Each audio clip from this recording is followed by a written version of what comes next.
Ye Beijing, jangan membuat masalah di sini. Jika kita benar-benar berkelahi, itu tidak akan baik untuk kita berdua.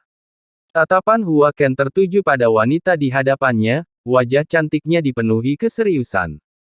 Namun matanya tertuju pada Xiao Yan di belakangnya. Kakak Hua Ken, tidakkah kau lihat betapa aku mencintainya? Tentu saja, jika kau bersedia membantuku menghidupkan kembali hubungan kita, maka aku bisa menerimanya untuk sementara. Ekspresi Ye Beijing terhadap Hua Ken berubah 180 derajat. Dia berpose, menonjolkan sosoknya yang anggun, lalu mengedipkan mata genit kepada Hua Ken. Wajahnya yang sangat tampan tampak sangat alami. Dia sangat tampan, tetapi di mata Hua Ken, dia tampak seperti sosok yang sangat menakutkan. Namun, kata-kata ini sepertinya langsung memadamkan niat membunuh Hua Ken. Dia masih enggan menyerang Ye Beijing. Mungkin karena mereka pernah menjalin hubungan. Ye Beijing, apakah kau benar-benar berpikir aku tidak berani membunuhmu? Suara Hua Ken dingin, dan suasana membeku.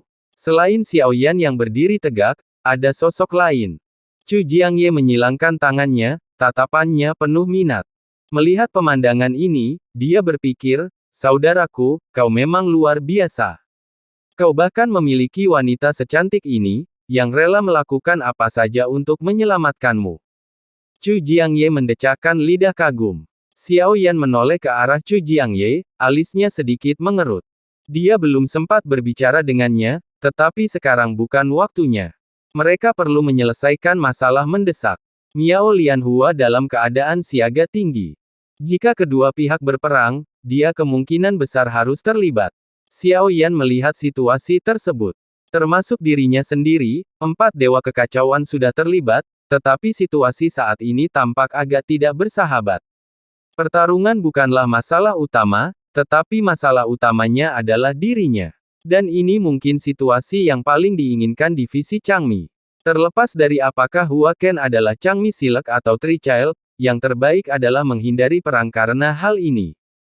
Tentu saja, Xiao Yan lebih khawatir tentang kekuatan Ye Beijing dan Hua Ken, ditambah fakta bahwa dia saat ini hanyalah avatar. Jika avatar roh primordialnya tidak ada di sini, tidak akan ada kebutuhan untuk momen kritis ini. Sebuah suara tenang dan jernih memecah keheningan. Cukup. Perhatian semua orang terfokus pada sumber suara itu, menatap Xiao Yan. Dia berdiri tegak, tatapannya acuh tak acuh. Dia melirik ke belakang Hua Ken sebelum menatap Ye Beijing, matanya sedikit menyipit, seolah memberi isyarat. Nona Ye, perasaan Anda memang berhubungan dengan hati saya.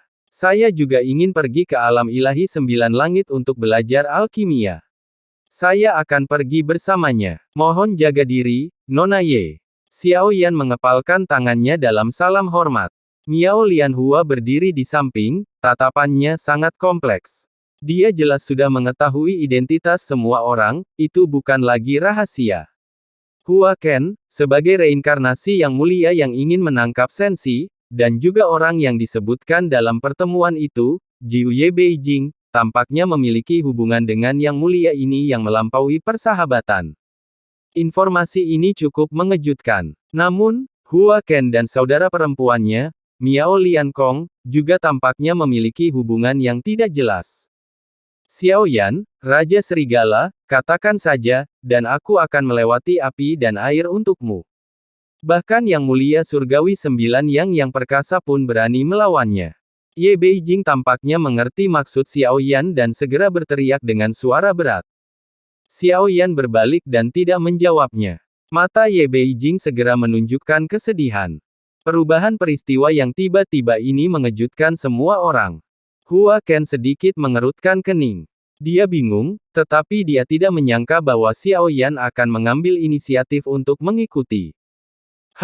Hua Ken menatap Ye Beijing dan mendengus dingin. Perasaan lama tampaknya telah lenyap. Melihat bahwa dia telah menahan diri, dia mendengus dingin. Dengan sekali kibasan lengan bajunya, dia dan rombongan pelayan rendahan berubah menjadi garis-garis pelangi, meninggalkan Ye Beijing. Setelah melihat Xiao Yan dan Hua Ken pergi, dia menyeka air matanya, wajahnya langsung kembali tenang. Kemudian dia menoleh ke Miao Lianhua, berkata, Mohon maaf atas kekasaran saya, Yang Mulia Miao Lianhua, saya pamit. Ye Beijing selesai berbicara dan tersenyum mengejutkan, melambaikan tangannya sebelum melangkah dan menghilang seketika, meninggalkan Miao Lianhua sendirian melayang di udara. Dia tidak menyangka konflik akan diselesaikan dengan cara seperti itu. Namun, selama tidak terjadi pertempuran, itu adalah yang terbaik. Tetapi begitu badai mereda dan langit di atas kerajaan ilahi 10.000 Buddha kembali tenang, Buddha dari keluarga Mi duduk dengan tenang di singgasana teratainya, wajahnya tanpa ekspresi, tetapi tatapan baik hati sebelumnya telah hilang sepenuhnya. Matanya memiliki kedalaman yang tak terbatas. Miao Liankong, bukankah pelayan rendahan Hua Ken itu yang membawa pergi rekan Taoismu?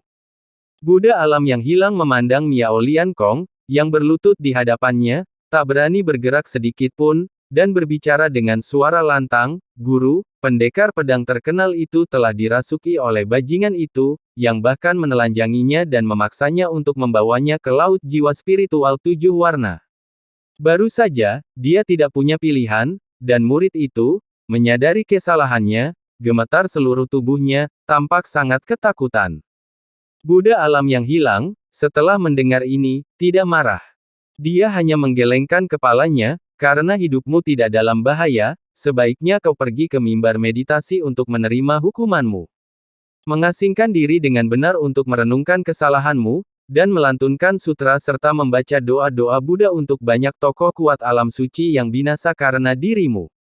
Miao Liankong, yang telah hidup selama 1000 tahun, gemetar mendengar ini, tak berani mengucapkan sepatah kata pun bantahan, dan bersujud dengan berat sebelum pergi.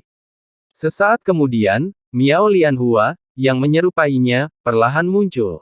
"Guru, mereka sudah pergi. Lautan jiwa spiritual 7 warna tampaknya telah dimusnahkan sesuai rencana. Aku tidak merasakan auranya sama sekali." Miao Lianhua membungkuk dan berkata perlahan, "Bagus. Lautan roh 7 warna yang disebut-sebut ini hanyalah lautan kebencian, dipenuhi iblis. Lebih baik menyelesaikannya melalui orang lain." Sang Buddha dari keluarga Mi berkata perlahan, tampaknya tanpa kejutan atau ketidakpuasan, seolah-olah semuanya sesuai harapannya. "Cepat pergi ke bintang penekan iblis dan awasi pergerakan Raja Iblis Mosu dan iblis lainnya. Kau harus menekan kerusuhan ini." Murid patuh. Ekspresi Miao Lianhua mengeras, dan dia menghilang dalam sekejap. Ah!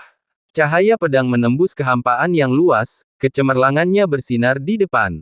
Sekelompok budak pedang duduk bersila di atas pedang raksasa, tidak mengikat siapapun.